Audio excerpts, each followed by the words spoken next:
Go. Okay, lesson 2, the war continues. Gaining allies. By late 1777, Benjamin Franklin had been in France for a year. He was trying to get the French to support the Americans' fight for independence. His skill and charm gained many friends for the United States. The French had secretly given the Americans money, but they had not entered the war. The Continental Congress sent Jonathan Austin of Boston to France to deliver the news of the American victory at Saratoga. As soon as Austin arrived, Franklin asked if the British had taken Philadelphia, and Austin answered, "Yes, sir. But, sir, I have greater news than that. General Burgoyne and his whole army are prisoners of war." Franklin surely understood the importance of this news. The victory at Saratoga was a starting point in the American Revolution. France and other nations now realized that the Americans might actually win their war against Great Britain. France decided to help the Americans, and in February 1778, France declared war on Britain and sent money, equipment, troops, and aid to the American patriots. Like France, Spain also decided to help the Americans. Spain did not form an alliance with the United States, but did declare war on Great Britain in 1779. Spanish forces fought the British in present-day Louisiana, Mississippi, Alabama, and Florida. This fighting kept many British troops out of action against the Americans.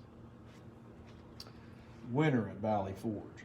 In 1778, news traveled across the Atlantic. People in the United States did not learn of the French-American alliance until spring. Meanwhile, British General Howe and his forces spent the winter in comfort in Philadelphia. Washington set up camp in Valley Forge about 20 miles to the west. There, Washington had his troops suffer through a terrible winter. They lacked decent food, clothing, and shelter, and medicine. Washington's greatest challenge at Valley Forge was keeping the Continental Army together. Snowstorms, damaged roads, slowed delivery of supplies, and the Continental Army built huts and gathered supplies from the countryside. Several volunteers included Washington's own wife, Martha, who made clothing for the troops and cared for the sick. Washington declared that no army had ever put up with uncommon hardships with such spirit.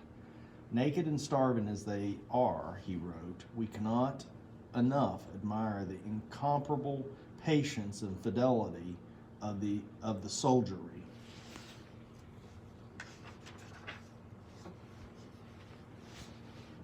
Joseph Martin, a young soldier from Connecticut, spent winter at Valley Forge.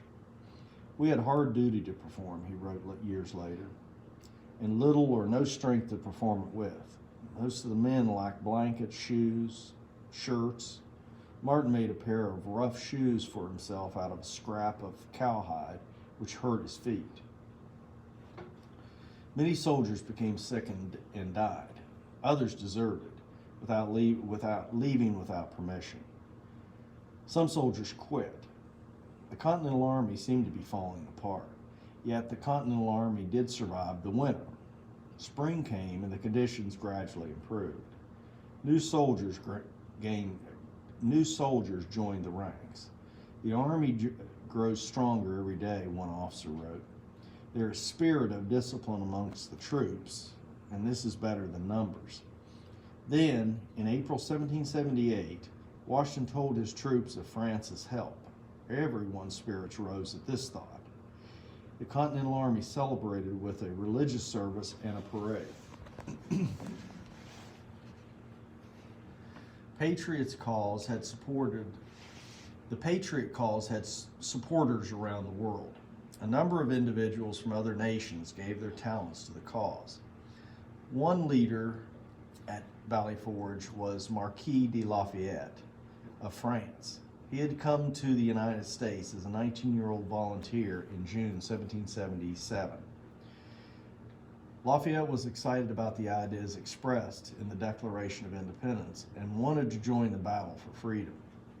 He believed that the American cause represented the future of humankind.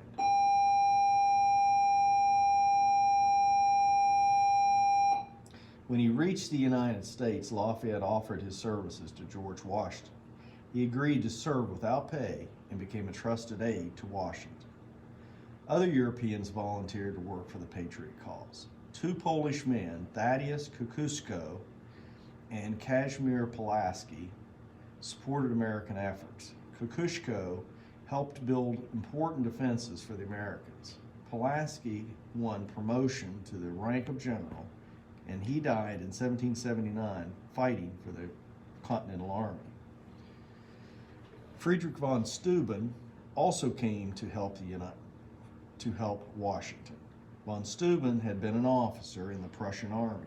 He helped train Patriot troops at Valley Forge and shaped the ragged Continental Army into a more effective fighting force. In 1778, Spaniard Juan de Maricel arrived in Philadelphia.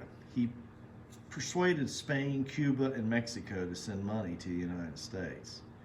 It's Morales, not Maricel. Morales also became friends with many Patriot leaders and loaned money to the cause. Europeans had recently moved into the United States and also joined the Patriot cause. For example, almost 2/3 of the Pennsylvania regiments were foreign-born.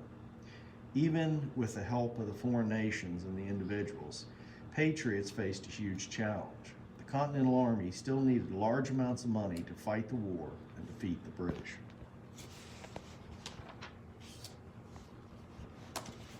Life on the home front. The hardships of the soldiers involved in the fighting the war were considerable. However, the war changed the lives of all Americans, even those that stayed at home. For example, wives of soldiers had to take care of families by themselves. They had to run a farm or a business without the husband's help. Children had to make do without their father present. Problems in the economy. For the young United States, getting the money to pay for the war was a great challenge.